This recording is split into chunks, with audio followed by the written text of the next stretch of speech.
आप देख रहे हैं न्यूज़ 58 लाइव, सच, निर्भीक, बेबाक, निष्पक्ष। राजसमंद जिले की कुंभलगढ़ विधानसभा सीट से इस बार अपना पहला चुनाव लड़ रही भारत आदिवासी पार्टी में टिकट वितरण को लेकर असंतोष सामने आ रहा है। प्रत्याशी चमन दाना उर्फ चमनाराम भील ने कहा कि पार्टी में स्थानीय कार्यकर्ताओं को नजरअंदाज कर बाहरी व्यक्ति को पार्टी उम्मीदवार बनाना चाहती है। चमन दाना ने कहा कि सर्व समाज उनके साथ है। सर्व समाज की भावनाओं का सम्मान करते हुए वे निर्दलीय उम्मीदवार के तौर पर चुनाव लड़ेंगे। देखें न्यूज़ 58 लाइव की ये रिपोर्ट। मेरा नाम भील आदिवासी चमन दाना जो उर्फ उपला नाम है, जो बल्कि मेरा वास्तविक नाम चमनाराम भील है। और भील आदिवासी चमन दाना हमारे जो गांव के लोग हैं, जो बुजुर्ग हैं, उन्होंने दिया हुआ है। जी जी। तो चमन जी, मुझे बताएं कि जो विधानसभा चुनाव है, यहाँ आप इस विधानसभा चुनाव में कुंभलगढ़ विधानसभा क्षेत्र से इस बार क्या आप उम्मीदवार हैं? जी सर। तो आप उम्मीदवार हैं तो कौन सी पार्टी से हैं, या थोड़ा बताएं आप इस बारे में मुझे। सर, सर्वप्रथम तो हम भारत आदिवासी पार्टी, जो आदिवासी परिवार से हम बिलोंग करते थे, लेकिन अभी राजनीति में आए तो हमारी जो एक नई पार्टी बनी है भारत आदिवासी पार्टी BAP, उसके अगर उससे उम्मीदवारी थी, लेकिन कुछ कारणवश अभी हम निर्दलीय की तैयारी कर रहे हैं। निर्दलीय से ही लड़ेंगे। भारत आदिवासी पार्टी है, तो इसमें आप एक कार्यकर्ता के रूप में आप काफ़ी टाइम से काम कर रहे हैं, और तो इसमें आपको जो भारत आदिवासी पार्टी है, इसमें आपको उम्मीदवार के रूप में आपको दरकिनार क्यों किया जा रहा है? तो सर, इसमें जो एक दो कुछ जो स्वार्थी लोग हैं, पार्टी को हम पूरी पार्टी को गलत नहीं कहेंगे, लेकिन उसके जो दो तीन जो कार्यकर्ता ऐसे हैं कि जो खुद के स्वार्थ के लिए जो पूरी पार्टी को तोड़ने का काम कर रहे हैं। लेकिन हम पार्टी के विरोधी नहीं है, हम तो उन लोगों के विरोधी हैं जो खुद के स्वार्थ के लिए हमारे जो आदिवासी परिवार के जो सिलेक्शन प्रणाली थी, उसमें स्पष्ट लिखा है कि जो जो भी उम्मीदवार को तय करेंगे उसी विधानसभा क्षेत्र के लोग होंगे, वही तय करेंगे। लेकिन इसमें ये हुआ कि हमारे कुंभलगढ़ में हमारे साथ एक तरफ जो दोगला व्यवहार किया गया। जो भी सिलेक्शन प्रणाली थी, सिलेक्शन प्रणाली की जो बैठक में जिन लोगों ने जो पैराशूट उम्मीदवार के तौर पे जो दोसा का व्यक्ति है, उसको लाके उम्मीदवारी कुंभलगढ़ विधानसभा से चुनाव लड़वाने का ये जो काम कर रहे हैं, वो सरासर गलत है। तो सर, जो आप नाम बता रहे हैं कि आदिवासी जनप्रतिनिधि सिलेक्शन प्रणाली, तो जो आदिवासी जनप्रतिनिधि सिलेक्शन प्रणाली ये क्या है, तो बताएंगे इस बारे में? हाँ सर, आदिवासी परिवार की जो जनप्रतिनिधि सिलेक्शन प्रणाली है, उसमें सर स्पष्ट है कि जो क्षेत्रीय जो लोग हैं, वहाँ के जो सामाजिक स्तर की जो एक बैठक है, एक जाजम होती है, और वो जाजम सेलेक्ट करती है 3 नामों को। उसमें एक तो उम्मीदवार होता है, और दूसरा स्टार प्रचारक होता है, और तीसरा चुनाव प्रभारी होता है। लेकिन जो ये इन्होंने जो मीटिंग की थी जरगाजी में, जो कि वो कुंभलगढ़ विधानसभा क्षेत्र से बाहर है, जबकि जो एरिया है जहाँ पे इन्होंने बैठक ली थी वो गोगुंदा विधानसभा में क्षेत्र में आता है, और वहाँ जाके इन्होंने चुपके से बैठ के ली थी। तो जो ये जो पैनल बनाया था, इस पैनल में कितने नाम थे आपके अलावा? मेरे अलावा 2 नाम और थे, वो भी हमारे कुंभलगढ़ विधानसभा क्षेत्र के ही थे, जिसमें 3 नाम सेलेक्ट किए थे। फर्स्ट नाम भगवती लाल जी भील का था, जो समीसा से हैं, और दूसरा नाम शांति लाल जी कलासुआ, जो अपने आमेर क्षेत्र से, और तीसरा मैं खुद था। जी जी। तो आप बता रहे हैं कि जैसे जो आदिवासी जनप्रतिनिधि सिलेक्शन प्रणाली जो आपने बताई है, तो इसमें जो आपके जो संबंधित विधानसभा जो क्षेत्र है, यहीं के लोग इसके अंदर रहते हैं, जो आपको वोटिंग करते हैं और सिलेक्शन करते हैं। तो फिर आपके जो लोकल लोग इसके अंदर शामिल हैं, तो फिर आपको दरकिनार क्यों कर रहे हैं, क्या वजह है?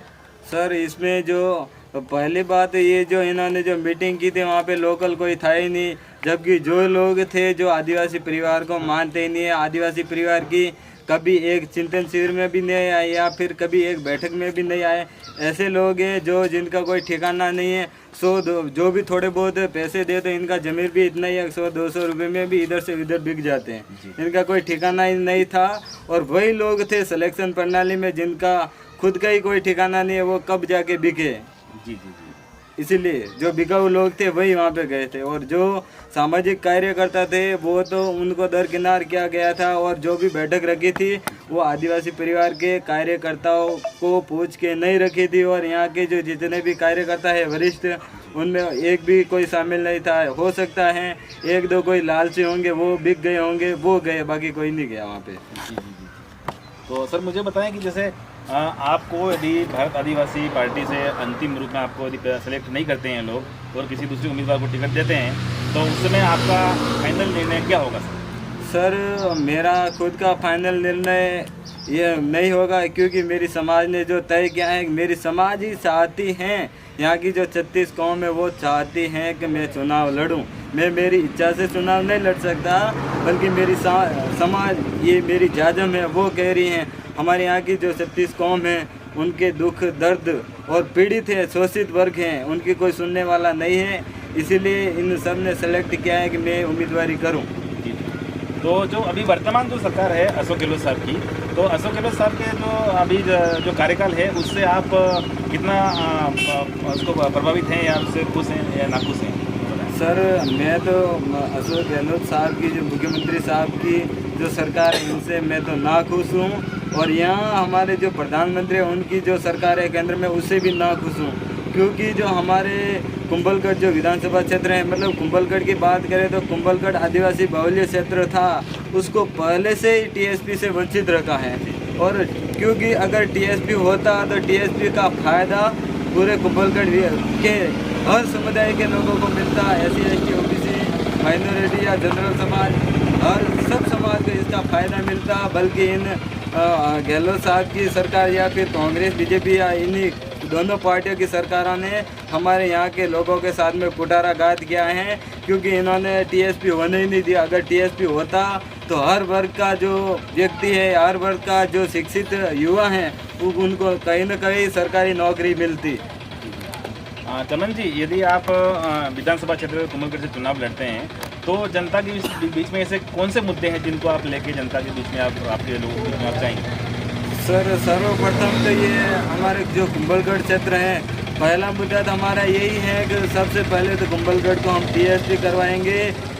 जैसे टीएसपी करवाएंगे इसका फ़ायदा हर वर्ग को मिलेगा। SC ST OBC general minority या फिर अल्पसंख्यक कोई भी समुदाय हो, सबको फायदा मिलेगा। क्योंकि जो आरक्षण मिलेगा तो सब सर्व समाज को मिलेगा।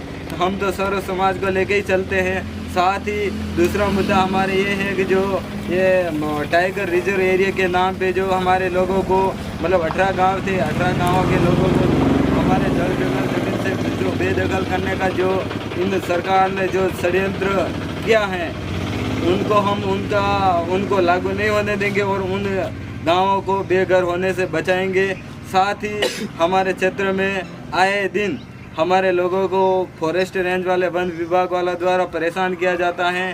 कहीं न कहीं इन सरकारी कामों, मतलब सरकारी कर्मचारियों से प्रताड़ना झेल ली जाती है। क्योंकि हमारे साथ में अगर कोई घटना होती है तो यहाँ का जो शासन प्रशासन है वो भी इन पार्टियों के, मतलब जो दबाव में काम करता है, हमारी सुनता ही भी नहीं हूँ। कहाँ पे भी जाए, यहाँ का SDM हो, तहसीलदार हो, पटवारी हो या फिर थानेदार हो, डिप्टी हो, कोई भी हो, कोई हमारी जो आवाज़ है वो नहीं उठाते। और बल्कि इन पार्टियों के प्रेशर से वो हमारे लोगों का जो शोषण हो रहा है, जो अत्याचार हो रहे हैं हमारे लोगों पे, जो पीड़ित वर्ग हैं, उनकी कोई सुनने वाला है ही नहीं। तो इन लोगों को हम न्याय दिलाएंगे। चमन जी, आपसे आखिरी सवाल पूछ रहा हूँ मैं कि आप ये बताएं कि विधानसभा जो चुनाव है इसमें आपका लड़ना तय है या फिर आप पार्टी की तरफ जाएंगे या निर्दलीय लड़ना तय है, आपको बताएं। सर इस विधानसभा चुनाव में हमारे लोग चाहते हैं कि मैं चुनाव लड़ूं, और उनके लोगों के चाहने से ही अब की बार इस विधानसभा चुनाव में मैं चुनाव लड़ूंगा। पार्टी अगर मुझे टिकट दे या नहीं दे, हमारे लिए पार्टी कोई मायने नहीं रखती। हमारे लिए सर्वप्रथम हमारा समाज है, हमारा समुदाय है, हमारे यहाँ की जनता है, वही चाहती है कि मैं चुनाव लड़ूंगा और मैं लड़ूंगा। मैं स्पष्ट करना चाहता हूँ कि मैं आने वाले इस विधानसभा चुनाव में चुनाव लड़ूंगा। पार्टी अगर मुझे टिकट दे तो पार्टी का फ़ायदा, नहीं दे तो मेरी समाज का फ़ायदा। मुझे तो चुनाव लड़ना है, मेरे लिए पार्टी महत्वपूर्ण नहीं है, मेरे लिए मेरी समाज महत्वपूर्ण है। और समाज ने जो कहा मैं वही करूँगा।